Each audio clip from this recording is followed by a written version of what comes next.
All right, guys, welcome to Sunday night service. I'm Dani, and Dr. Motley is not here tonight, as you can see, but I have got the most unbelievable guest with me tonight, Trudy Scott. I am so excited. I emailed her out of the blue, and she said yes. And Trudy, thank you so much. She is live. It's 10 o'clock in the morning there. She is in Australia, right? I am, and it's so great to be here. Well, I appreciate it. I met Trudy, I think it's been about 3 years ago, right? At the Integrative Healthcare Symposium. I was actually getting some water at the water fountain, and I looked up and I was like, oh my goodness, that's Trudy Scott. And I was already reading her or using her book in the office and everything, the Anti-Anxiety Food Solution. And so anyway, I fell in love with her then, and I am so excited that you're here tonight. And we are going to get right started into this. But Trudy Scott actually is known as the food mood expert. All right. She's a certified nutritionist. Yes. Trudy, are you from Australia or are you from South Africa? Where are you from?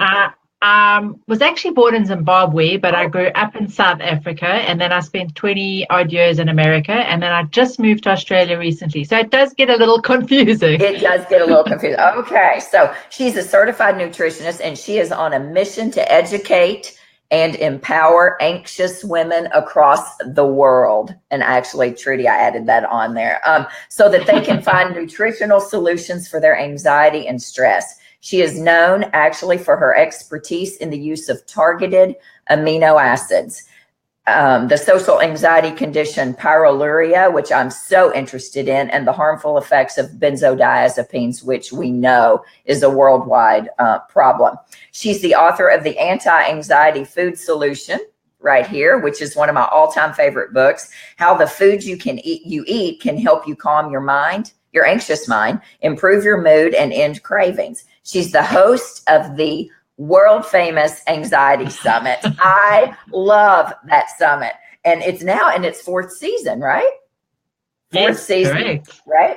And you can find out all about that at the anxietysummit.com, correct? I think that's right. Yeah, the anxietysummit.com. She's passionate about sharing the powerful nutritional tools because she experienced the results firsthand when she got complete resolution, right, from your anxiety and your panic attacks. Absolutely. Yeah. Just like my own story of healing and lupus and autoimmune disease. You know, I'm a big believer in the wounded healer or the recovering healer or the recovered healer. You know, we have powerful testimonies on how our body, the body wants to heal itself. And you've got an incredible testimony to that. And I am so honored to have you here tonight. We've got all kinds of people logging on right now, and we're going to get started because we have a full session here. Trudy, welcome. Thank you for being here. Thank you for that lovely introduction. I love your enthusiasm. Well, I love what I do, and my patients know that. I love what I do, and I just feel so blessed to be able to do this every day. And don't you just feel, so blessed? And I think when you're passionate about it, you know, I feel like you don't work hardly a day in your life when you love what you do and you get to see amazing results. I totally agree. I never get tired of being told something helped, you know, the diet changes helped the anxiety, or I got on GABA and then my anxiety went away, or my panic attacks that I've had for 15 years. I never, ever get tired of hearing that. It is just truly wonderful. And I hear you. It's just a joy to do what we do. It really is. It is a joy. I had a patient last week. She came in, maybe it was 2 weeks ago. I walked out to see her. It was the first visit since her initial appointment. And I walked into the waiting room, and she and her husband were in there, and she jumped up and she said, I haven't felt this good in 10 years. 10 years. She's been almost disabled. Her husband looked at me, looked at my office manager and said, she's back. I've got her back. You know, and it was all, I never get tired of it. And she was actually started her on GABA and all kinds of things. But yeah, I love it. But we are going to get right into this. And I want to know, what are targeted amino acids? What are they? Tell us, because I don't know that everybody here knows. So in terms of today's interview, they are supplements that we take to support our neurotransmitter support. So they are the raw materials that are used to help us make GABA, which is calming, that help us make serotonin, which boosts our mood and can also be calming. There's other than the GABA and the tryptophan, there's also DPA, which is an amino acid that actually prevents the breakdown of endorphins. Endorphins are feel-good chemicals that help with pain and help with feeling, if we've got too low endorphins, we may feel emotionally fragile and feel weepy. So we use these individual amino acids as building blocks to help us make these neurotransmitters while we're addressing everything else. We don't want to just be using the supplements. We want to be doing everything else that you teach your patients to do, is get your diet sorted out, get the stress in your life reduced and everything else. But these are wonderful because you get results right away, as you've seen with your patients. You get results so quickly, which gives our clients and our patients hope. You know, wow, I'm feeling a little bit better. Yes, I could give up the gluten. Yes, I could make these other changes, because you start to feel better right away. And that's why I love them so much, because they are addressing a root cause, but they also are helping us feel good right off the bat. Yes. Yeah, it's fascinating to me. I keep this bottle of GABA, the same GABA that you recommend, and see that says sample on the top. I keep that in my office and hand it to patients right there. And literally within 5 or 10 minutes, right? I mean, they start to calm down. It's unbelievable. I mean, that's the one that I use immediately in the office, but I know that they all work very quickly. But yeah, I agree. You see results very quickly. And what I love about your work is that it's not just about the amino acids. You know, you have to heal the gut. I tell patients, if you don't heal the gut, you don't heal anything else, right? The gut's the root cause for me. I tell patients you have to eat well, sleep well, move well, poop well, decrease stress, and have community. Those 6 things, right? That's all a piece of the puzzle right there. And then when you can add in things like targeted amino acids like GABA and tryptophan and glutamine, et cetera, I mean, it just takes their healing to a whole nother level. I mean, it really does. It does. So what about tryptophan? So can we use tryptophan with low serotonin? Talk to me about tryptophan, because I have a lot of patients ask about it. Okay, before we do that, I just want to go back to the one thing I didn't mention about the amino acids, because there's the word targeted in there. Yes. And there's also the word individual. So a lot of people will hear me talking or hear someone else has really done well on GABA, for example, like you just described, and think, oh, that's what I need. And she took 2 GABA calms, therefore, that's the solution. And it's targeted and it's individualized because each person is different. You may be a pixie dust person and need a very, very small amount, or you may need a higher amount. So it's very targeted to each person's unique needs. And I think that's really important. And for someone who's worked with you and your audience, they know this, because there's no one size fits all for anything, whether it comes to diet or whether it comes to exercise or whatever it is. But the same thing applies to the amino acids. We need to find what's going to work for each person. So to go to your question about tryptophan is, we'll have someone do the questionnaire, and then we will do a trial to figure out, firstly, do they need it? And secondly, how much do they need? So ask me the question about tryptophan again. What was the question? Well, I was just wondering, here's a big one for tryptophan, is what I was really thinking is, can we use that if they're on an antidepressant? Do you use it with patients on an antidepressant? My supervising physician is actually, because as a nurse practitioner, we have to have a supervising physician in Tennessee, and he's a psychiatrist. He's a functional medicine psychiatrist. And he's told me, he said, Dani, I've never had a problem using tryptophan with an antidepressant. Now we worry about serotonin syndrome, things like that. But he said he's never had a problem, and he doesn't worry about using it. Do you? Talk to me about that. It's good to get this feedback, Dani, because I worked in Julia Ross's clinic for 2 years. She's the author of The Mood Cure. She's my mentor. I learned all of this from her. She's just wonderful. You're going to say something? What are you going to say? Yes, because I read The Mood Cure before your book, because Dr. Imps told me, he said, read The Mood Cure. It was before this came out, of course. And so that's how I first found out about you, was from him through Julia Ross. He said, this is an amazing book for you to read. So yeah, I mean, you were there for a long time, right? I was, yeah, 2 years. Yes, it was fantastic. So she always taught us that we should not have someone take tryptophan at the same time as an SSRI, and it should be spaced 6 hours apart. Okay. So if someone, say for example, someone's doing using an SSRI at night, then we would have them talk to their doctor about switching it to the morning, because tryptophan starts to work mid-afternoon, evening. So they would switch the SSRI to the morning. We'd use tryptophan 6 hours later, like 2 or 3 in the afternoon, and then in the evening. Okay. Since then, I have interviewed a number of people on the Anxiety Summit. You mentioned that at the beginning. And one particular doctor, Dr. Peter Bongiorno, he's a naturopathic physician who's written a number of books on mental health and anxiety and depression. He says exactly the same as your colleague says, that he has no concerns. And there are actually some studies where they use tryptophan at the same time as an SSRI to boost the efficacy of the SSRI. So there's research showing it can be used together, and there is no research showing there is a problem with it. That being said, I like to err on the side of caution. And if someone is working with me, I like them, and they are on SSRI, I like them to let their doctor know that they are going to be adding tryptophan, just because of the possibility of serotonin syndrome. It's pretty serious if someone does get it. And for someone who doesn't know what serotonin syndrome is, it's the increased depression, increased heart rate, heart temperature, goes sky high, and it can be very serious.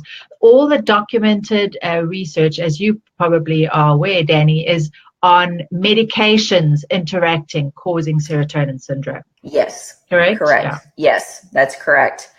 So the questionnaire that I use in the office, of course, came from your book here. Did you develop this? Is this your questionnaire? I put it up here that it is, and I may need to change that. But I use this questionnaire in the office every single day with the anxiety patients, and it is hands down the best way that I have ever seen, other than the regular interview with them, right, and the exam and all of that.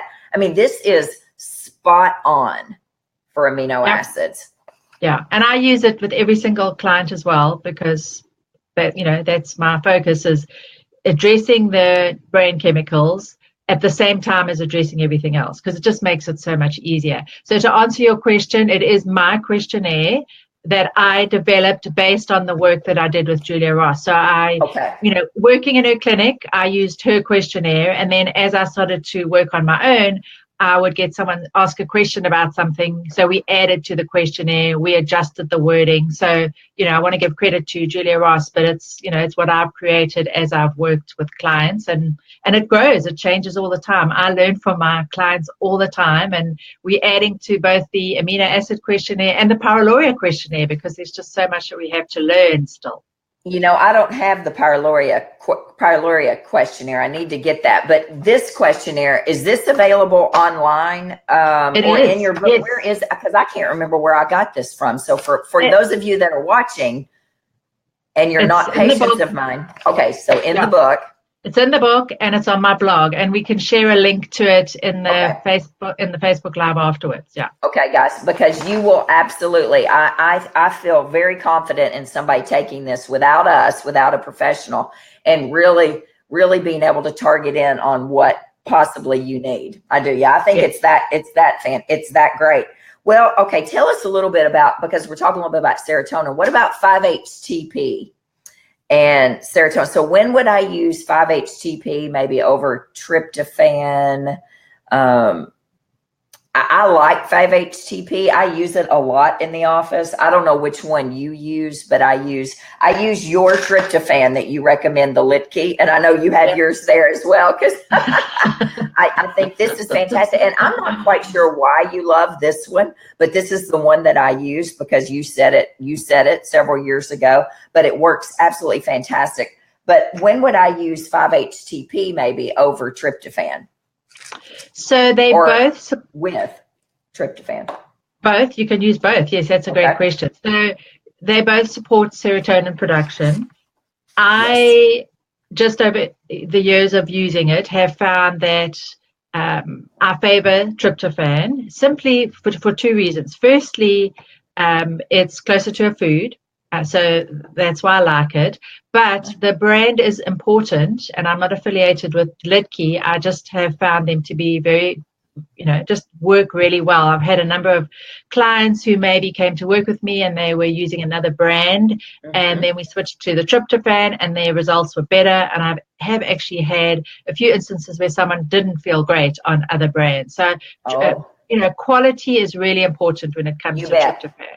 Yeah, definitely. Now, some people do better on one versus the other. Some do better on tryptophan, some do better on 5-HTP. So when I'm doing a trial, they say they score high on the low serotonin questionnaire. So let's just go through a few of those symptoms: the anxiety and the worry in the head, the depression, the negative self-talk, the low confidence, the cravings in the afternoon, the feeling like they can't fall asleep or can't stay asleep, PMS, TMJ, all of these are symptoms of low serotonin. So when we do the trial, if we try the tryptophan and they're not getting the results we expect, then we might try 5-HTP. Or maybe we do a trial of tryptophan and they're on it for a few weeks and we're not quite getting there, then we might switch to 5-HTP. But there are some instances where I'll use both.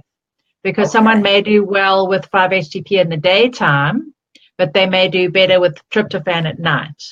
So because keep in mind that when we're boosting serotonin, we're helping to improve sleep. And some people find that taking tryptophan in the day makes them a little bit too tired, and then 5-HTP can work and vice versa. Now, the concern I have about 5-HTP is there's one study, and I have seen it in practice, where 5-HTP can actually raise cortisol. So if someone does have high cortisol and they feel that sort of, they describe it as wired tired. I'm absolutely exhausted. I need to get to sleep, but I'm just so wired, I can't sleep.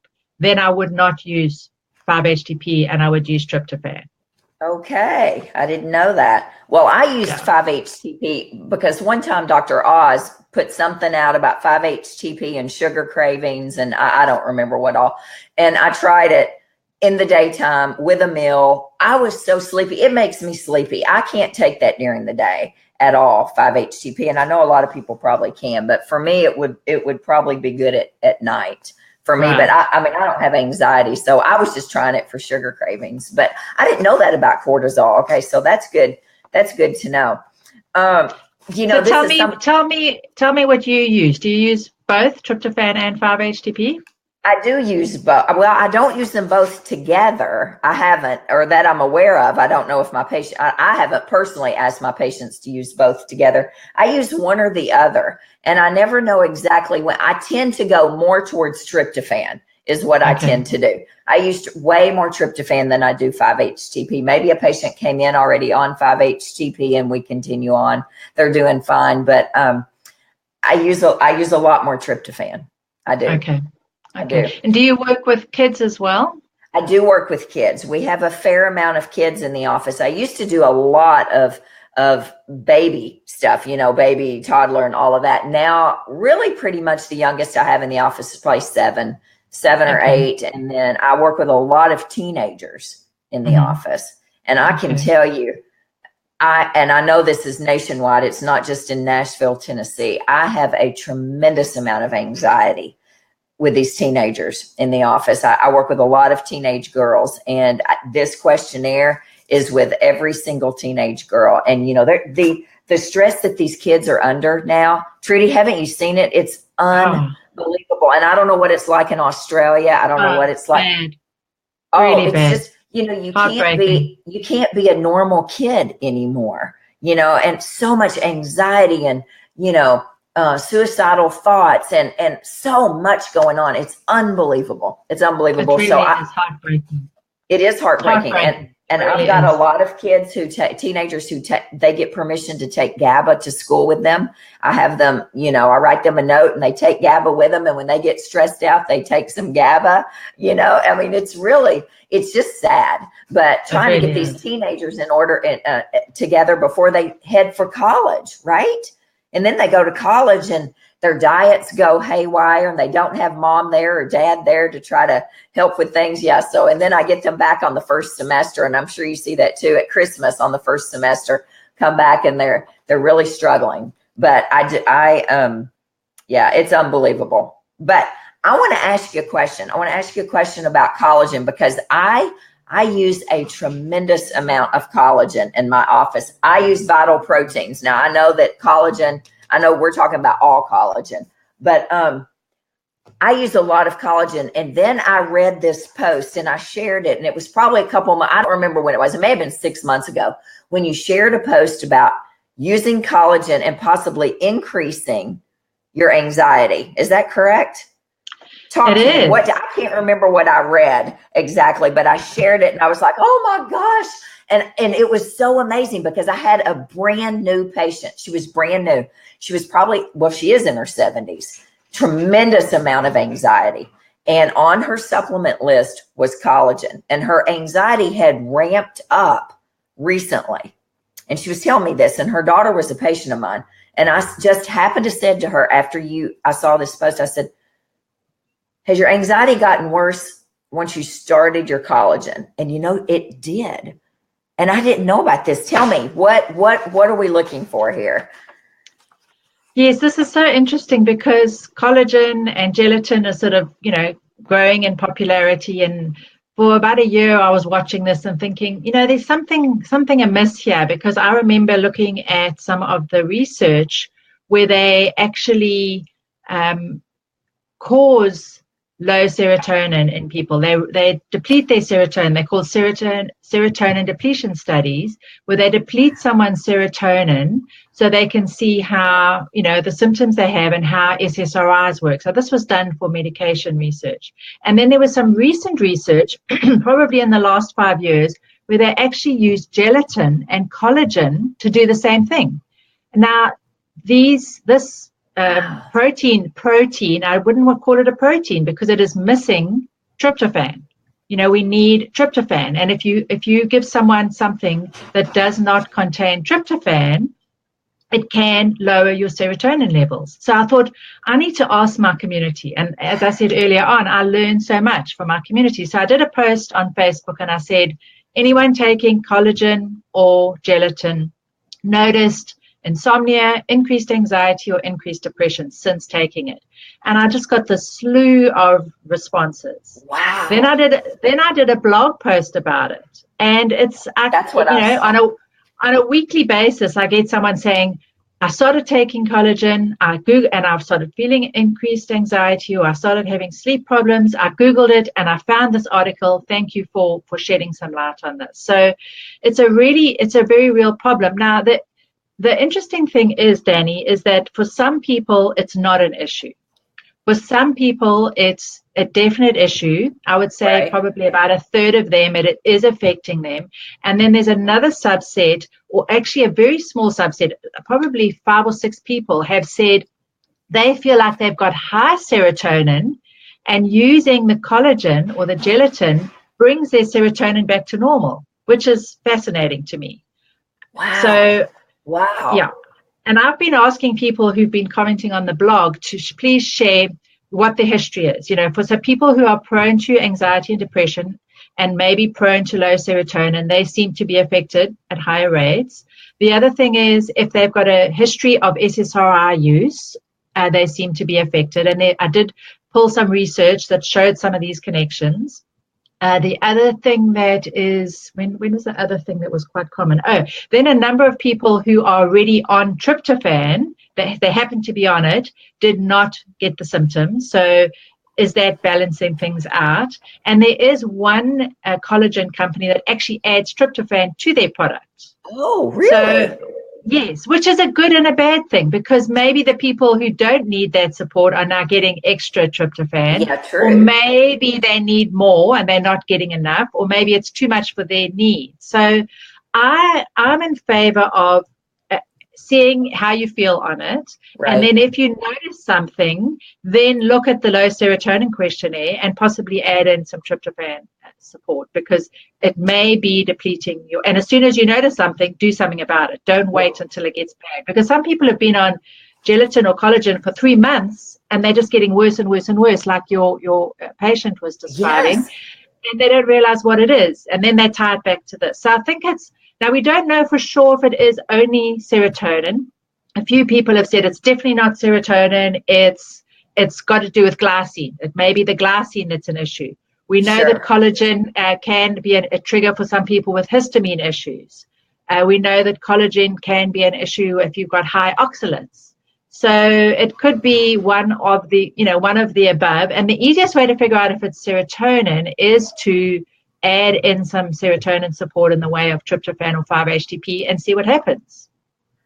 Wow. Isn't that fascinating? And so Christy just said, I just ran out of my vital proteins. I'm going to experiment this week and see how collagen use might be affecting my anxiety levels. And Kirsty, let us know what happens there. Yeah, I was not aware of it. So I'm very appreciative of that. Now, we had somebody ask, what dose of L-tryptophan do you recommend? So the starting recommendation is 500 milligrams, one mid-afternoon and 500 milligrams in the evening. And then I will go up maybe to 2 or 3 mid-afternoon, 2 or 3 in the evening, but slowly. So we'll start off low and then increase over the course of a few weeks. Now, there are some people that are pixie dust people. So if someone is really, really sensitive, then I'll say, let's start on a very small amount. And I asked you earlier about kids and teens. Yes. And there is 100 milligram tryptophan that Lidkey makes. It's a chewable. And that's a nice one to start out with for kids and for people who are really, really sensitive. Have you used that one, Dani? I don't have that one. I get mine through Emerson. Does Emerson sell that? They carry it. Yeah, they carry it. I didn't realize that. Okay, so I need to check that one out. I didn't know that. So, all right. Now it's a little bit sweet. So they've changed the formula every now and again, and they use different sweeteners in it. So I remember one of my clients really needing a small amount, and we got her on the chewable. But she had a sugar craving, and we know, supporting serotonin can help get rid of those sugar cravings if it is the low serotonin cravings. And she was using the 100 milligram tryptophan like candy because it tasted good. So we've got to be careful with that. If someone is, overusing it because it tastes good, then we want to maybe switch back to the 500. And if someone needs a smaller amount, the tryptophan doesn't taste really great. In fact, it tastes pretty gross. So if we're doing it, opening up the capsule, I'll have them add a little bit of inositol. That can help, because inositol helps with serotonin production, and inositol's got a nice little sweetness. And it sounds like you've got a trick too. What's your little trick? Well, no, I don't have a trick. I have a story. I opened it up and sprinkled it on somebody's tongue one time because she needed it very quickly, and it was tasted terrible. I mean, she was gagging in there. Yeah, she didn't like that at all, but she did it, and she felt better. But talking about chewables, because the GABA that you love, the Source Naturals that you love, is a chewable. And so somebody had actually just asked, Teresa did, what milligram of GABA is best? But before we get into that, talk to us about GABA. What are the benefits of GABA? Who needs GABA? What I have found from your questionnaire, and maybe it's just my patients in Tennessee, GABA and tryptophan are the two big ones. Is that standard? I mean, that most people have circles on that. They are checking off those symptoms for me. I mean, that's just what it seems like. And then L-glutamine and diphenylalanine and stuff. But GABA seems to be the really big one. It is because we've got so much anxiety. So GABA and the serotonin. So the GABA is also anxiety, but it's a physical anxiety. So someone may be sitting Yeah, they're feeling tense in their shoulders and their neck. They may feel it in their gut, in the jaw. So it's very, very physical. Whereas the low serotonin, it's all in the head, the ruminating thoughts, the worrying, the reprocessing some kind of discussion you had with someone, the, second guessing yourself. That's the low serotonin. And you can have both. So we need to address the one with serotonin support, and we need to address the physical with GABA. And So I want to just go back to what you said about the tryptophan, and you sprinkle some on someone's tongue. When I'm doing a trial, I'll have everyone open the capsule and put it on their tongue. And it's not just on the tongue. It can be mixed in a little bit of water and then held in the mouth, or it can be directly on the tongue. And it doesn't taste good. But that, to me, is the best way to do a trial, because you're going to get the results very quickly. You'll get the results within a minute or two. Yes. So that's where the chewable is nice, because it doesn't taste bad, and you can use that as a trial.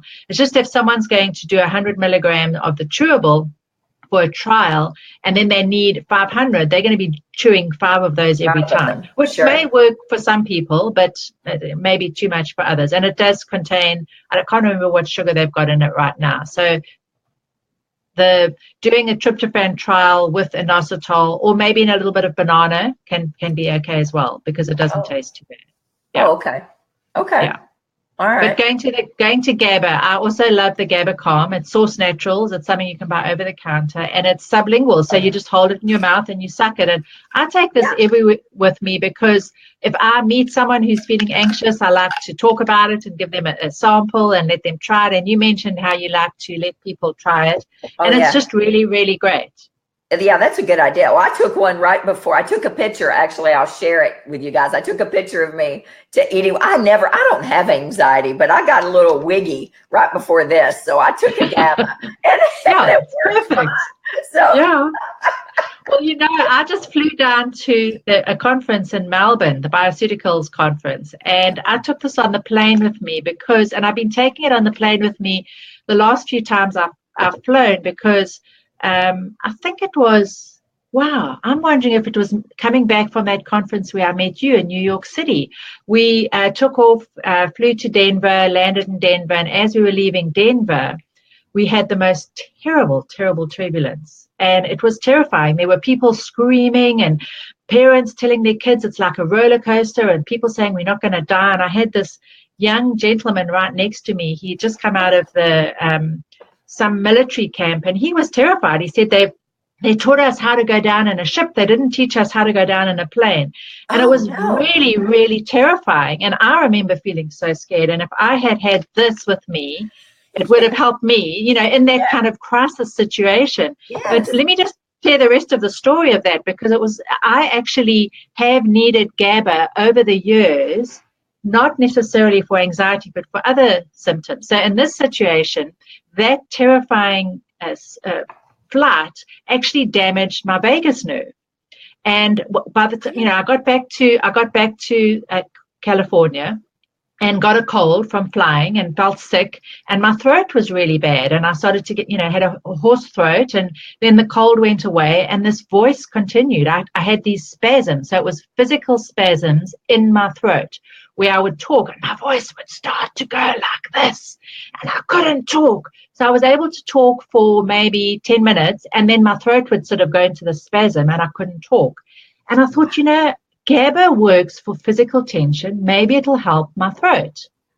So I took some GABA, and it completely relaxed the spasms in my throat. And then I worked with a colleague of mine who works with, he's a physical therapist, and he helped me with vagus nerve exercises. So I did the gargling, I did the singing, I did the humming, but I used the GABA. I would do some interviews like this, and within 10 minutes of speaking, my voice would start to close up, and I would take GABA during the interview, and you could visibly hear my voice go from, my throat go from spasming to be able to speak. So the GABA has many applications anytime there's some kind of physical tension. So if someone's got a back injury, or if they've got, a leg injury because of some kind of muscle spasms, I've found it to be useful for pelvic spasms, It's useful for rectal spasms. A lot of women will get a really severe cramp in their rectum, and it is excruciatingly painful. So bad. I've had women tell me it's worse than childbirth. And I experienced this myself. And the first time it happened was shortly after my aunt had died of rectal cancer. And I thought, oh my gosh, I've got cancer. This is, I was so worried about it. And then I started Googling, and I found some articles talking about this condition. And I thought, GABA, maybe GABA is going to help. And I can now, I don't get them very often, but if I feel like I'm starting to get a little inkling of it, I will take some GABA, and it completely prevents them even happening. Now, if it happens in the middle of the night, you could just, get up, take some GABA, and it is amazing. So any kind of physical tension, muscle kind of spasm, GABA is just amazing. Every dentist office needs to have some GABA in there, sitting there. You've got all these patients who get so tense and stressed over going to the dentist. I'm going to recommend that to my dentist. That's fascinating. Well, are there any precautions? Are there any times we would not use GABA? I have not found it to be an issue. The precaution is low blood pressure, and a lot of people who've got burned out adrenals and are stressed may have lowish blood pressure. You'll go to the doctor and they'll say, oh, your blood pressure is really nice and low.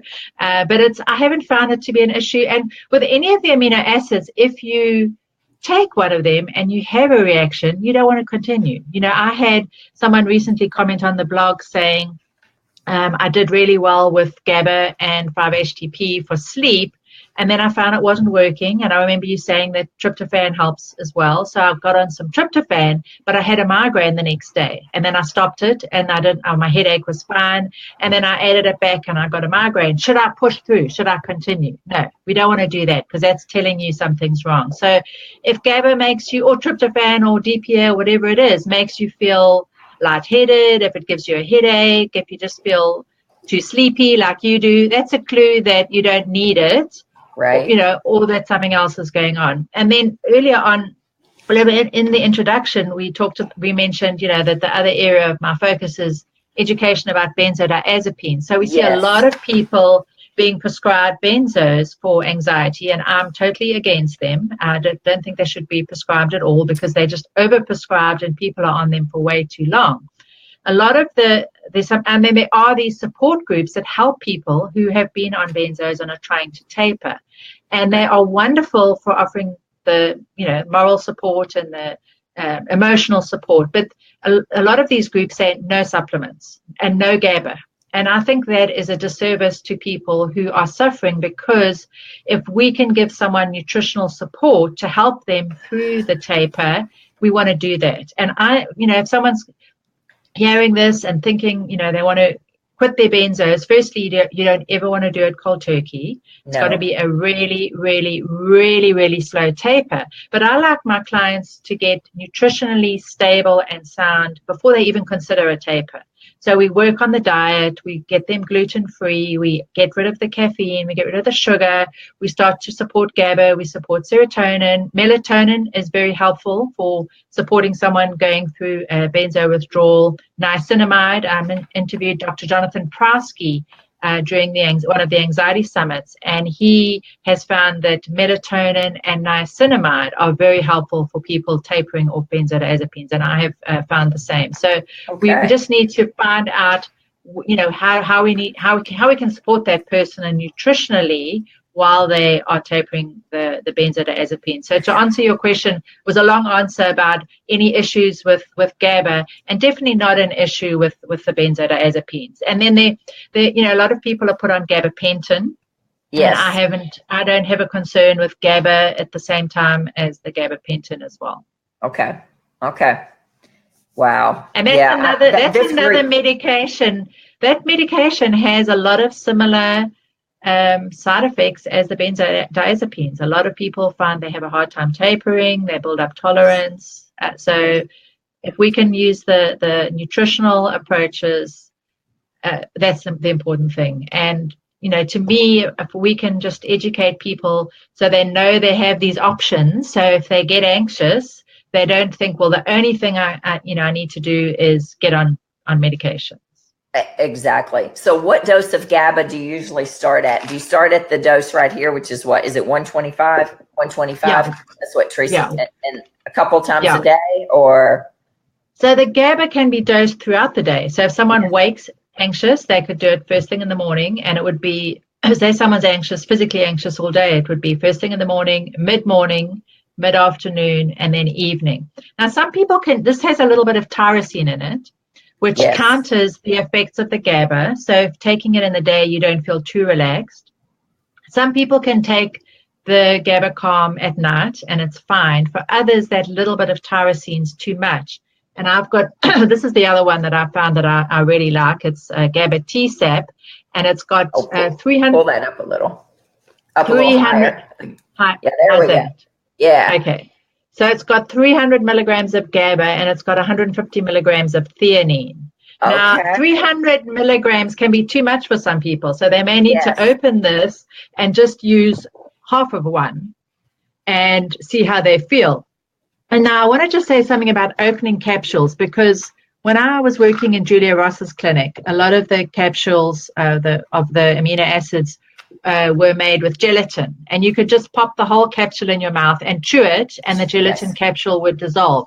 Now a lot of the companies are moving to the vegetable capsules. So this one actually is made with vegetable hypermellose. So it's not gelatin, and chewing these are not so great. So I like to actually have my client open them up and then just, pop it onto their tongue and then hold it there. If you hold it there for 2 or 3 minutes, now this one does not taste bad at all. This one's sort of a little bit, it's slightly sweet. Yeah, it's pretty nice. And you'll just start to feel that relaxation right away. All right. I don't know that one. And then Stephanie said, can GABA be taken while pregnant? Now, I think I know what I tell patients is no, we don't know anything about it, right? I mean, there aren't any studies out there really. So I don't know. What do you tell patients? It's a really, really tough call.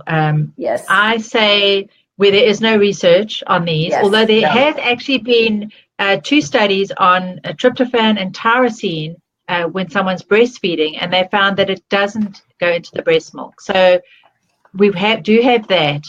The issue that I have, Dani, is that does someone want to be on a medication, or do they want to be on an amino acid? And the recommendation that we used to have when I was in Julia's clinic, and what I recommend now, is a free form amino acid blend that contains all the amino acids. And that way you're getting good, the good foundations to make your own neurotransmitters. I do feel comfortable recommending some of the other nutrients like zinc and vitamin B6, which are cofactors to help make your, your serotonin and your GABA. And I just say, if it was me, I would prefer to take an amino acid rather than the medication, and check with your doctor. And if your doctor's okay with it, that's what I recommend. We just have to be careful because we just don't know.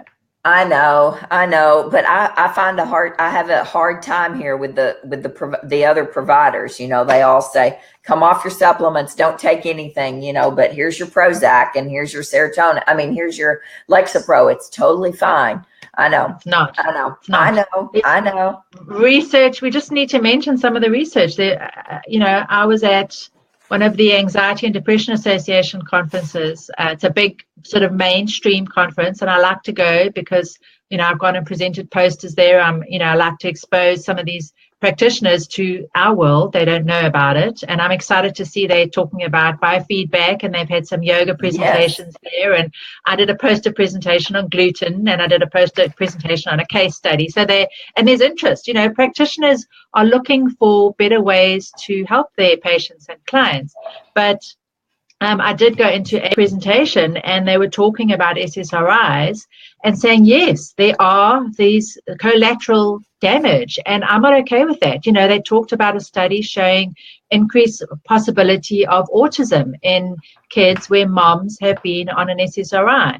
And to me, I'm not okay with that. So we really need to, if they can do studies on SSRIs in pregnancy, we need to find someone to do some studies on these amino acids in pregnancy, so we can feel comfortable recommending it to moms. Agreed. Moms to be. I agree. I agree with that completely. Of course, I love Kelly Brogan as a reference for when it comes to pregnancy and SSRIs and postpartum and all. You know, she's fantastic. We talked about her actually 2 weeks ago, I think, on here. We were talking about depression. But I have a question for you about, well, actually, no, how much Kelly was asking. She said, how much GABA? Now, you've already mentioned that, but she says, I have 500 milligram capsules and I usually take 2 of them. So that's 1,000 milligrams. That's a lot of GABA. And Kelly, I don't know if you have any, I don't know how you feel on that, but what are your thoughts on 1,000 milligrams of GABA? I'd also like to know when she takes it, if she's taking it at night. So you can often take more at night. So if 500 isn't good, so I always start low, like you mentioned. So we start low and then increase. And if 200 milligrams isn't doing it, then we go up. But my concern, Dani, is a lot of people will hear about GABA. They'll go to the health store and they'll buy 500 or 750 and they'll take it and they'll feel awful. And they'll say, oh, GABA doesn't work. So we like to start low, but some people can do with higher amounts. Now, when I had my anxiety and panic attacks in my late 30s, which is how I got into this, GABA Calm was my lifesaver. It just was amazing. And I just needed 1 or 2 3 or 4 times a day, and that worked amazingly. So that was a small amount. So 125 by 2, that's 250. Now, recently, when I had, neck spasms, I had like ice-pick type headaches and neck spasms, I used GABA, and I was able to do 500 milligrams of GABA. When I had the vagus nerve and the throat spasms, I was able to do 1,000 milligrams of GABA. So it's, individualized per person, but then also individualized per the situation.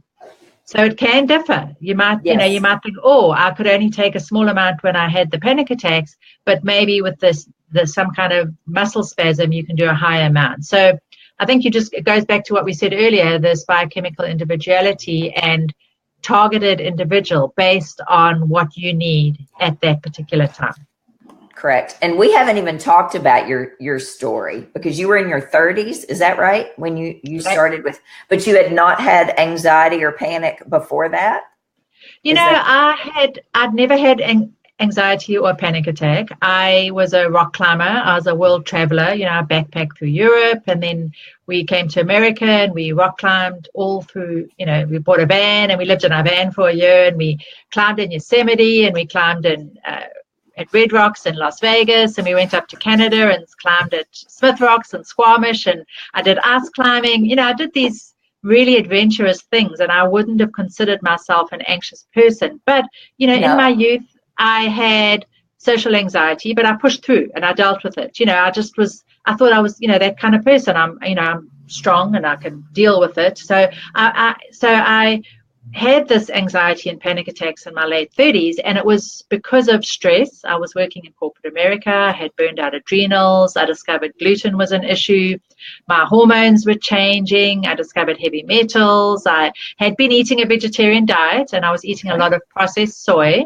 And at the time, I didn't know about GMOs, so I was probably exposing myself to a lot of non-organic soy, which damaged my gut. So you talked about the gut earlier. So I had this perfect storm of things that went on, and it just hit me in my late 30s. And I find a lot of my clients start to get really anxious in their late 30s, early 40s, as they're starting to go through perimenopause. Now things are changing. I'm seeing a lot of teens, as you mentioned earlier, a lot of young girls are getting it, which is really, really unfortunate. But when I first started, it was mostly women at that same sort of age. And a lot of people will say to me, certainly if they've got pyroluria, which is what I also have, which means I need higher amounts of zinc and vitamin B6. When you're under a lot of stress, then the social anxiety gets worse. And I've had so many people say to me, I've had this my whole life, but I've kind of dealt with it. You sort of push it onto the back burner, you push through, you deal with it, and then it just explodes. So I want people to know that if they're starting to feel something, do something about it before it gets as bad as it got with me, because that first panic attack, I had no idea what was happening. I didn't even know what a panic attack was.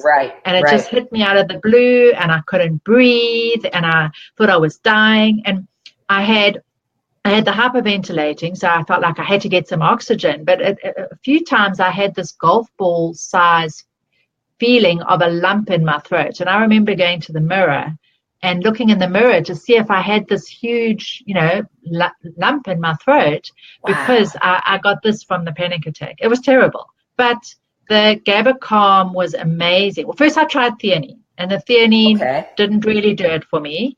And then I tried GABA Calm, and I got Julia's book out, and I started reading it. And it was interesting enough, only when I started, a few years later, then I went back to school to become a nutritionist. Okay, so that was going to be my question. I didn't know if you were already a nutritionist or not. I wasn't. No, I was working in corporate America in a computer job.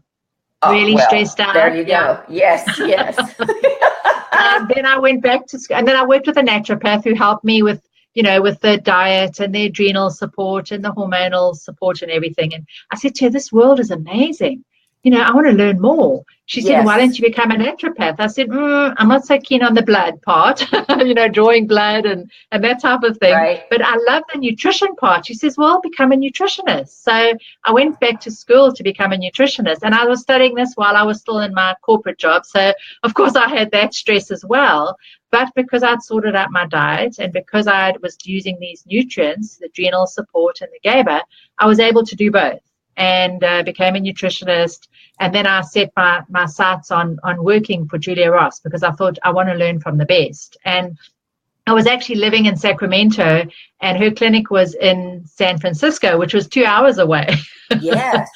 Wow. And I went, she was looking for a nutritionist, and I went down for the interview, and she said, I don't know if this is a good idea. You're so far away. I said, look, I'll commit to 2 years and I will do this. And I would drive down on a Monday morning and stay there for 3 days, work for 3 days in the clinic, and then drive back on a Wednesday night. And I did that for 2 years, and it was fantastic. It was the best thing that I did for me to learn from someone as accomplished as her.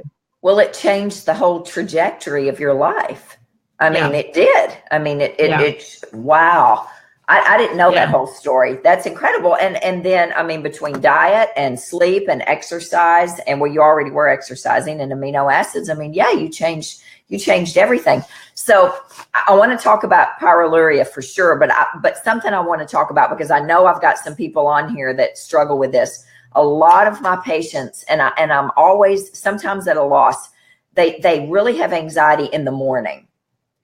It's worse in the morning. And I saw a patient last week, and she said, Dani, it's always worse in the morning, and so I'm thinking blood sugar. I mean, what do you think? What do you do with L-glutamine? I mean, L-glutamine is what I'm thinking in the morning with her, but do you see patients? What do you do when your patients have anxiety in the morning? What do you think? So I can totally relate, because that was one of my issues. I would wake with this sort of jolt of fear and think, oh my gosh, doom, something's going to happen. And it was crazy because rationally, nothing's going to happen, but you can't switch it off. And so for me, it was, taking GABA first thing in the morning. Also taking a higher dose of GABA at night can help, because it's going to last in the system for a while. But I will also always think about high cortisol. So I do saliva testing, and if they've got high cortisol in the night, that can definitely cause that waking with that jolt of fear in the morning, because you're getting that cortisol surge. A lot of people will probably say to you, I just feel like I've got this surge of adrenaline. Yes, kind of feeling. And that's interesting. But I did the cortisol testing on this gal last week, got it back perfect. Beautiful cortisol. Oh, yeah. So we had a conversation about it on the phone this week. Great cortisol. But that's always what I think is cortisol, especially in the mornings. And then I would go to your second point, which was the blood sugar. If she's, and to stabilize blood sugar, as you know, breakfast in the morning with protein, or if you're doing the intermittent fasting, just make sure, you have some protein with your meals throughout the day, and then maybe having a snack just before bedtime to help stabilize the blood sugar. And if someone does have blood sugar issues, and I am suspecting adrenals, but I've heard adrenals are good, I don't know if it is blood sugar. Could it be some kind of food sensitivity, maybe some gluten exposure the night before? Maybe you got some gluten in her cosmetics that she's using at night, and that's affecting her. So we just have to start digging and looking. And the good thing is you can have the amino acids next, have it next to their bed, wake up in the morning and take it right away. But still, that feeling when you first wake and you have that jolt of fear, it's horrible. You don't want to be experiencing that. So the other thing that is really nice, Dani, is Lactium. Have you used Lactium, hydrolyzed casein? There's a product called De-Stress, DESTRESS, by Biotics Research. Oh, really? And that is really nice. I like GABA, but if someone's not finding that the GABA is helping, some de-stress at night can sometimes carry over to the next morning. Really? Okay, I didn't know that. I just learned something new, and I know that she's on here right now because she just commented. So we're going to need to get you some de-stress. Okay, so tell me this about how long. So I have patients ask this all the time. How long can they stay on these? How long do they need to be on these? And I always tell people, I don't know, maybe up to 6 months. But, I mean, can they stay on them longer? Yeah. This is such a good question because when I worked with Julia, and in her book, she says 6 months to a year, maybe 2 years, and then you should be able to get off of them. But that being said, I'm seeing a lot of people who need to be on them longer term. Okay. And, when we said at the beginning that we want to use these as supplements, but address the diet, address the gut, address stress, address everything else. The problem being that we are exposed to so many toxins. Yes. We've got glyphosate, and we know glyphosate affects the gut, and it affects the shikimate pathway, which is helping to make serotonin. We now, we're doing genetics testing, and we're seeing people have an MTHFR polymorphism, which doesn't necessarily mean they're going to have issues. As you know, it just means that it may be expressing or may not be expressing, but if they do have issues and they're not detoxing well, then the toxins that they are exposed to and the chemicals in the environment may be affecting their detox pathways. Yes. And we know that part of that methylation cycle is the BH4 cycle, which helps us to make our neurotransmitters. So maybe it's having a downstream impact there. So I just think we've just got so many other confounding factors. Ideally, it should be a short-term thing. And for a lot of people it is. I had one client, she had bad eczema, she had bad anxiety and depression, she was on an SSRI, and we used the tryptophan and the GABA to help her quit the gluten, and then the eczema started to improve and her skin started to heal, and once she was off the gluten, her anxiety and depression went away. She was able to get off the medication, and it was a short-term crutch to help her make those changes and help her feel good. But there are a lot of people that I'm finding that are on these long term. Now, I don't know if, I'm seeing some connections between people who've got a history of SSRI use and a history of benzodiazepine use. Maybe that's a factor. The other thing that throws a spanner in the works are antibiotics, and there's a particular type of antibiotic, fluoroquinolones, which cause mitochondrial damage and mess with your GABA and mess with your zinc levels, and should never be prescribed, as far as I'm concerned, unless it's a dire situation. Often prescribed for bladder infections, often prescribed for sinus infections. Yes. And the fluoroquinolones and the benzodiazepines together are just, really, really bad. I actually interviewed someone on fluoroquinolones on one of the summits as well. So I think we've just got so many confounding factors, and if someone finds they need to be on them long term, as long as they're making the other changes, they're not just using them and saying, "Oh, I'm going to, not going to address my diet," I don't think it's an issue, because they need that support. Okay. All right. Good. That's what I tell patients. I mean, I don't know. I've got some people that have been on GABA for a long time. I mean, a couple of years. And they're doing fine. So they're doing well. So, there's somebody who just asked, can children take GABA? Well, yes, we know they can. But do you have an age limit? Do you, say no children under 12? Or what do you think? I've used the amino acids with kids as young as 7. And, 7. Okay. Yeah. And I work mostly with moms, but a lot of moms who've got anxiety will have kids with issues. And I've worked with a number of moms who've, got children that are nonverbal. Like one mom had a child with Down syndrome, and the child was nonverbal. And she, once she worked with me and she knew how to ascertain how the GABA was affecting her, she had, we talked through it, and I gave her some recommendations, and she had this child use a very small amount of GABA. And the results were amazing. Even though the child couldn't communicate verbally how she was feeling, the mom could see from a behavioral point of view that she was less stressed, she was more relaxed, she could cope better when they went out and saw people. So I think just being, for moms, I think it's really helpful when they've experienced this themselves, because then they can incorporate some of these changes with their kids. So yes, to answer your question, yes, kids can use them, and I would also start really, really, really low with kids. This really, really small amount. Well, and when mom feels better, the whole family feels better, by the way. So the child may not even need GABA when mom feels better, at least, or that's my experience with my own kids. So I tell people that. So, okay, I want to get to this because I know that this has gone by so fast, but I want to really talk about, because I don't think they talk enough about pyroluria. And I know that's a big passion of yours. And if you could explain that, tell people what that is, and, how we treat it, and how do you test for it? I used to use, I can't remember. Is it Health Diagnostics? Yes, no. Yeah. They're now called HDRI, Health Diagnostics. They used to be called vitamin diagnostics, I think. I can't remember, but I really don't even test now. So tell me, talk to us about it. I don't either. Yeah, so pyroluria, social anxiety condition. There's a questionnaire in my book. There's also a questionnaire on the blog. And it's inattention, where you sort of feel tense in social settings. You prefer one-on-one interactions rather than big crowds.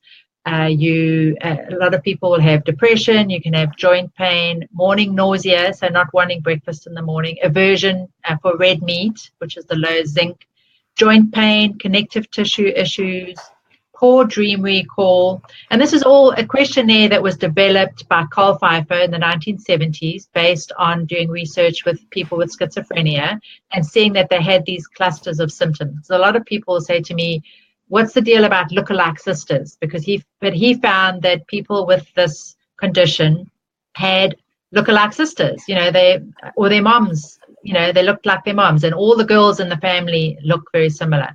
More girls in the family, and this is because young moms will miscarry boys often if they have pyroluria, and so that's a common sign. And I mentioned the sort of social anxiety.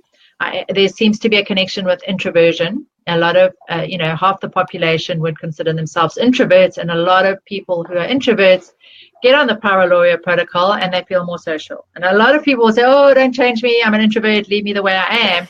But if you are feeling uncomfortable when you go out and you have to extrovert, because a lot of introverts will force themselves. Yes. And that's what I used to do. I used to force myself and put on this brave face, and inside I was cringing the whole time, because that's what we do. Really? And when you're on the pyroluria protocol, you're at ease, you feel comfortable, you don't have an issue. Now, the interesting thing is, I didn't know I had pyroluria until I went and worked in Julia's clinic, and I was having people do the questionnaire, and then I thought, this looks like me. Maybe I should do the urine test. So I did the urine test, and this was a number of years ago. Yes. And in those days, there was a lab that the results of the urine test always correlated with the results on the questionnaire and people's symptoms. Then they changed their testing, and we're getting tons of false negatives. And, we knew people had it, and we got them on the protocol, and they did better, and yet the results were showing negative. So, and there's a number of labs who have the same issue. And I've spoken to some of the labs, and they say, yes, there are false negatives. Yes. So I don't do the testing anymore. I just use the questionnaire. And people get on the supplements. And if you're seeing results, then you're onto something good. And you use zinc, B6, and evening primrose, correct? Or how do you? Yeah. How much? A good multi. And a good multi that is copper free, and it should contain manganese. And then sometimes we'll add extra magnesium as well, because we need that magnesium for the B6. So that's it. And actually, I'm speaking at the Mind Conference, MINDD, this weekend in Sydney. and I'm talking on Pyroluria. And my topic is how to troubleshoot Pyroluria when you're not getting the expected results. Most of the time, getting on those supplements, you will see a miraculous change within a week. People notice it immediately and they feel really great. And maybe 2 weeks, then, we're refining things a little bit, but by 3 weeks, they're usually feeling amazing. I have found over the last few years that a lot of people are not getting results right away, and they definitely score high on the Pyroluria questionnaire, and they're not getting those results. So I'm going to be talking about things to look out for when you're not getting results. And I'll share one of them here. One of them is a lot of people getting on a paleo diet and eating a lot of almond flour baked goods. So they'll have cookies made from almond flour. They'll have bread made from almond flour. They might have a muffin made from almond flour. That's high in copper. And that high copper is pushing down their zinc levels, so they cannot get their zinc levels up. So there's a lot of little nuances. The copper IUD, a vegetarian diet that's high in copper, all of these things can affect absorption of copper, which is not going to give us results on the Pyroluria protocol. Exactly. Now, how much zinc do you use? I use 30 milligrams twice a day, or I'm not. How much do you usually use? Yeah, that's a good dose. That's a good starting dose. Yeah. Okay. And evening primrose? About 1300, yeah. Okay, yeah, that's what I do. But I find it very difficult. Like my evening primrose is 500 milligrams. People are not going to take it 3 times a day. Do you have a hard time with patients taking things 3 times a day, or no? No, because they just feel so great. Well, okay. All right, fine. So 500 milligrams 3 times a day. Yeah. That's usually what I do. And then when you use your B6, do you use P5P or just straight up B6? I start with B6. You do? Okay. Yeah. And because a lot of people do fine on it, and it's a little bit more affordable than the P5P. And then we may add in some P5P, or we may just switch to P5P depending on how they're doing.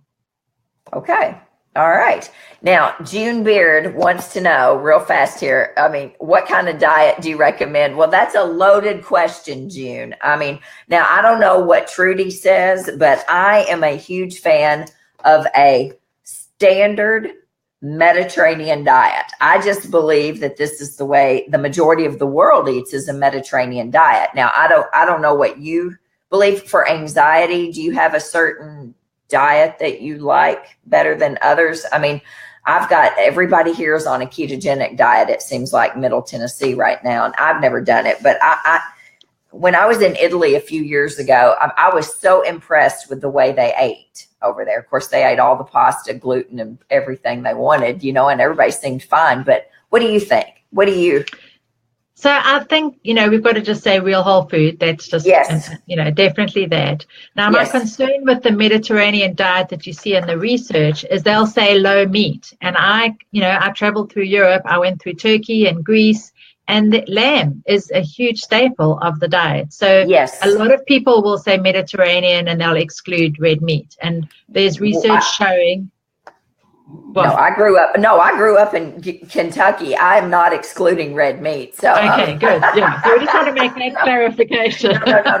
No. I feel better when I eat less, but in moderation. But I'm a red meat eater. I ate steak all weekend at my son's graduation. We all had steak and prime rib. Yes. Okay. A small amount, a palm size, per meal. So it shouldn't be a steak this big and then a little side serving of vegetables. It should be a mountain of vegetables and a small, portion of protein, whether it's grass-fed red meat or whether it's wild fish or whether it's chicken or whether it's eggs or whatever it is, but a small portion of protein and then a large amount of vegetables. So I'm with you on that. Now that can be refined. Some people have a problem with grains, so then we may need to take away the grains. And the ketogenic diet, I don't think it's for everyone, but there are applications and there are mental health applications. You bet. Yes. There was 2 case studies that Dr. Chris Palmer just wrote about 2 people with schizoaffective disorder. They'd been on 8 or 15 different medications. One of them had electroconvulsive therapy, and they went on a ketogenic diet to lose weight, and they were able to stop all their medications. So there's definitely an application for it, but I don't think it's the first thing we need to go to unless someone's having seizures. You know, if Right. someone's having seizures, then we would definitely want to go there first. But, you know, these patients of his they gave up all grains. Was it all the grains that helped? You know, did they need to be on a ketogenic diet? Is that sustainable? For people that are battling on a ketogenic diet, the amino acids are wonderful for helping with those cravings, for helping with the carb cravings and to give up the carbs. So there's many nuances. So I'm with you on the diet. Real whole food, quality animal protein, tons of vegetables, and grains may be an issue for some people, for a lot of people actually. Maybe a short-term thing. If someone's got SIBO, for example, they're going to need to give up certain foods while they're addressing that. If they've got candida, they're going to need to give up, you know, more of the fruits. So it's dependent on each person and where they are in their healing journey. I believe that. And Teresa asked, how much protein should we eat a day? And do you have a set number for that? I never do. I mean, I don't know. I'm not a nutritionist though. So what do you think about protein? I've always gone with 25 grams 3 times a day. So that could be 2 eggs. It could be a small piece of grass-fed beef, palm size. So if you're a bigger person, you may be able to do a little bit more, or you may need a little bit less. Now, that could also be protein powder. A lot of people say, oh, protein powder, it's not real food. Why are you advocating it? But when I'm working with someone with anxiety and I'm trying to get them to start eating healthy again, sometimes a smoothie in the morning is all they can manage. So having that, you know, pea protein, definitely not a soy protein, but a pea protein or a beef protein powder, or even whey. You know, some people can do fine with whey. So why not? I can't do whey. Dairy, I am so upset because dairy has become, I can't eat any dairy. No cheese. Oh, it's terrible. My hands hurt. I don't have anxiety, but I have horrible hand pain from dairy. I'm fine with so many other things, but dairy, and I could eat cheese every single day. I don't know if you can eat cheese, but I can't eat cheese. And so anyway, for me, I have to have a pea, cranberry, chia, pea, hemp, or rice protein. It works for me. So have you tried, what about if you do goat or sheep or camel? Have you tried any of that? Well, I have not tried camel, and that is something that because I get the camel milk emails. I haven't thought about camel, but sheep, raw sheep cheese, I can do just a tiny bit, but not goat. I can't do goat. I hurt equally as well with the goat milk or goat cheese. But camel, I should try. Do you drink camel milk, or do they make camel cheese? I don't know, but you could get the camel milk and try. You could make some, or make a kefir or something like that. I'll try it. Okay. We've got so many questions, and I know you guys are there's all kinds of people on here tonight and all wanting to know all kinds of things. But what we'll do is hey, Trudy, do you know a nutritionist in Minnesota? Somebody's asking about that. Do you know anybody in Minnesota? I don't know anybody, not one person in Minnesota. No one. I'll think about it and I can post on the Facebook if I think. Yeah, Natalie, she'll ask. Yeah, I mean, she'll post if she has, if she does. Tell us, where are we going to find you? Okay, you've got all kinds of stuff. I mean, you have the anti-anxiety food solution, which you should have had a bump up in sales the last 2 weeks, because I've had all kinds of patients saying, we ordered her book off of Amazon. Oh, thank you. The Anxiety Summit. Tell me, because I know you have a home study or something on there, and I'm not actually familiar with that. So tell me what you have with that, because I would love to do that. So there's the Anxiety Summit, and I've done 4 different seasons where I've interviewed experts on every season. So those are available for purchase if anyone wants to get those. And then I've got a home study amino acid program where I walk you through how to do a trial of the amino acids and how to use them. And you know, some people like to read a book, some like to hear and be told what to do. So it depends. If you like to read, or if you like to listen, or you want both, that can work as well. So that, and I'll be relaunching that in the next few months with a Facebook group and a more of a supportive community. Up till now, I did them live. I did a few live, and then they're home studies, so you can just purchase them at any time. But I'm going to be relaunching them with a community, because I think that community support is so great. people heal when they have community. I mean, I have and you mentioned that at the beginning. You mentioned community at the beginning, didn't you? Listen, I talk about it with every single patient, and I just started group classes at my office on healing and gut and diet and sleep and all that. But I talk about community every day. I mean, I think there's a reason Weight Watchers has done so well through the decades, right? Yes. Because it's community. And when you're held accountable in a community, I mean, they lift you up, they hold you accountable, they tell you how it is. I'm just a big believer in community. And I think we don't cultivate community enough in our life. No. And it's a big piece of the puzzle. There's not one answer. I think it's emotional, spiritual, physical, mental, sexual community, right? I mean, we've got to have all, and when all of these balls, when one of those balls are out of balance, things are off. And so I think that's fantastic. I'm thrilled to death with that. And then of course you've got your blog and you have your website, which is fantastic. And you have a Facebook community that's very strong. And her newsletter is great. I don't know how often your newsletter comes out, but it seems like it's every week or maybe twice a week. It's a wonderful newsletter.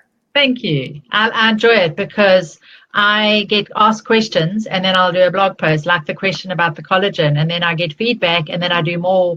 I learn so much from my community. So I'm giving and I'm getting, and then I'm sharing again, and it's wonderful. So the newsletter comes out once a week on a Friday, and then I'll send out other emails about summits that are coming up or documentaries or someone's book. I like to promote books that may be useful for my community. So yeah, it's great. And the other thing that I wanted to mention, if there's any practitioners listening, I am planning to launch the Anxiety Nutrition Institute, where I'm going to be teaching practitioners on how to use the amino acids. So there's a placeholder called Anxiety Nutrition Institute, and people can sign up to get on not on a waiting list, on a notification list to know when that training starts. And I had planned to do it last year, but then I moved to Australia and things got a little bit crazy. So it's still in the plans. It's still going to happen. Okay, well, I will be signed up for that, because I'm going to tell you what, I have had this questionnaire right here and this book have helped more patients of mine than probably anything, Trudy, and I am saying this not because you're on here, than anything that I've done with my patients in 10 years, 9 years of doing this. And it's not complicated. It's not. I mean, if you follow your protocol, if you take the amino acids, I mean, it's really not. And you've done an amazing job. So I can't wait. Yeah, if any practitioners are on here tonight, I mean, we need to sign up for that. Well, I'm looking forward to it. I'm going to see you in, when are we going to San Diego? August? I think it's August. Yeah. The JJ Virgin Mind Summit, Mindshare Summit. Yes, but aren't you going to be in Sydney? I'll see you before then in Sydney. Yeah, I'll be in Sydney in June. So let's get together. I'll see you then. And do that. Good. Trudy, I appreciate you. Thank you so much. And guys, thank you. I know we ran over tonight, but look, they're saying, look here, Deb says, I love you, Trudy. Yes, we all love her. Isn't she fantastic? And what a blessing. So, you don't know anything about Sunday night service, but this is just literally Facebook Live on my couch in my living room every Sunday night. We just talk about something different. And it just started organically like 6 or 8 months ago. And there's been all kinds of people that, on all kinds of topics we've talked about, and just honored to have you. It's only twice that I've done it. I had Dr. Dennis Goodman on here before. He wrote Magnificent Magnesium and The Thrill of Krill and K27. So just you and him are the only two, and both South Africa. He's from South Africa. Oh. Did you know that? I don't, and I don't know him. You'll have to introduce me. Oh my goodness, you would love him. He spoke at the Integrative Healthcare Symposium this year. He was fantastic. Okay. Yeah, and that's how I met him. So anyway, thank you, Trudy. I thank you for taking time out of your Monday morning in Australia, bright and early, and we appreciate you. And if you want to answer anything on here, you're welcome to as soon as we finish this. But guys, thank you so much for tuning in, and I'll see you next week. Dr. Motley will be back next week. All right. Thank you, Trudy. Do you have anything you want to say? I'm just so glad to be here and to share. And I'm just so glad you're doing this work too, because that's my goal, is to get other practitioners to know the power of these amino acids and this nutrient protocol for anxiety, because it can help whatever your specialty is. If you're working with people with PCOS, if you're working with people with Lyme disease, whatever it is, there's always some kind of anxiety aspect, and this can help those patients and those clients with anxiety. So I'm just really excited that I got to share with your community as well. So thank you for having me. Thank you so much, Trudy. All right, guys, we'll see you next week.